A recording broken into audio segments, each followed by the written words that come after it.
আমরা ছোটবেলায় যখন স্কুল থেকে আসতাম তখন রাস্তার সাইডে যতগুলো কচু গাছ ছিল সেখান থেকে কচুর লতি খুঁটে নিয়ে বাসায় চলে আসতাম, সেগুলোকে কেটে মা যেভাবে রান্না করে দিত, তো আজকে ভাবলাম সেভাবে করে একটু বাসায় কচুর লতিটা রান্না করি। গতকাল যেহেতু মা বাড়ি থেকে আসলো, তো মা সাথে করে কিছু দেশি কচুর লতি নিয়ে আসলো, যেটা আমার বড় মা আমার জন্য তুলে দিয়েছে। আসলে বড় মা ছোটবেলা থেকেই এরকম নানা রকম কচুর লতি শাকসবজি তুলে বাসায় এনে রান্না করতো, আবার আমাদেরকেও দিত। তো এইবারও মায়ের থেকে সে ঢেঁকি শাক আর কচুলতিটা পাঠাইছিল, তো কালকেই ঢেঁকি শাকটা খাওয়া হয়ে গেছে, এই জন্য আজকে ভাবলাম কচুলতিটাকে রান্না করি। কচুলতি তো আমরা ঢাকাও কিনে খেতে পারি, তবে সেটা দেশি কচুলতির মতো ভালো লাগে না। আর এই লতিগুলা খেতে এত বেশি ভালো লাগে যেটা এখানে টাক রান্না করে খেলেও সেরকম লাগবে না। তো আমি লতিটা একেবারে কম মশলা দিয়ে রান্না করব।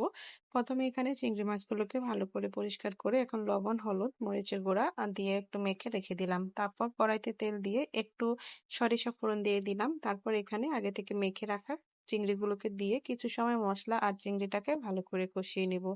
এর মধ্যে আমি আবার বেশ কয়েকটা কাঁচামরিচও দিয়ে দিলাম, কারণ কচুতে যেহেতু ঝাল বেশি না হলে খেতে ভালো লাগে না, এই জন্য একটু কাঁচামরিচ দিয়ে ভালো করে মশলা আর চিংড়িটাকে কষিয়ে নিলাম। এখন একটু জল দিয়ে আমি এটাকে আর একটু সময় কষাবো। তারপর এখানে আমি দিয়ে দিচ্ছি আগে থেকে কেটে ধুয়ে পরিষ্কার করে রাখা কচুরলতিগুলো।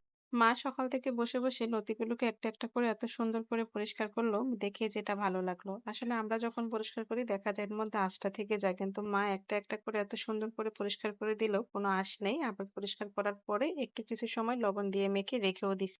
এতে করে লতিটা অনেকটা বেশি নরম হয়ে গেল।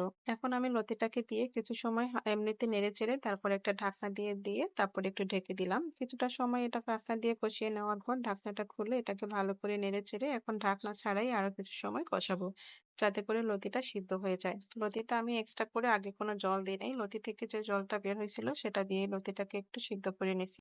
তারপর এখানে সামান্য একটু জল দিয়ে দিলাম, একেবারে শুকনা করব না, একটু ভেজা ভেজাই রাখবো, যেহেতু দুপুরের খাবারে আর তেমন কিছু করব না, তো এই জন্য ভাবলাম একটু হালকা জল দিয়ে একটু ঢাকনাটা দিয়ে দিই। তারপর 5 মিনিট পরে ঢাকনাটা উঠিয়ে আমি লতিটাকে দেখে নিলাম, সবকিছু খুব ভালো মতোই সিদ্ধ হলো। আমরা যখন ঢাকা থেকে লতি কিনে রান্না করি সেটা একটু কেমন যেন গলে যায় আর খেতেও ভালো লাগে না।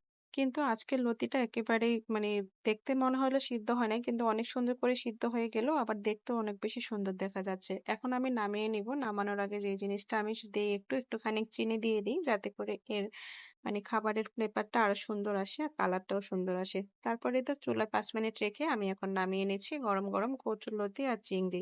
এটাকে কিন্তু আবার ইলিশ মাছের মাথা দিয়ে রান্না করলেও বেশ ভালোই লাগে, তো ভাবলাম যে আরেকটু আছে ওইটাকে অন্যদিন ইলিশ মাছের মাথা দিয়ে রান্না করব। আজকে অর্ধেকটাকে আমি এখানে চিংড়ি মাছ দিয়ে রান্না করে নিলাম। তো এইভাবে কে কে ছোটবেলায় কচুরলতি তুলে এনে নিজের মায়ের হাতে রান্না করে খেয়েছেন সেটা অবশ্যই বলবেন। আমার কাছে তো ভীষণ পছন্দের এই খাবারটা। আর সেই ছোট্টবেলায় বড় মায়ের হাতে রান্না করা খাবারের কথা অনেক বেশি মনে পড়ে গেল। আসলে অনেক বেশি ধন্যবাদ বড় মাকে, যে এতদিন পরও আমার জন্য কষ্ট করে সে লতিগুলা খুঁজে এনে পাঠাইছে। তো আজকের মতো এখানেই বিদায় নিলাম। দেখা হবে অন্য কোনো দিন।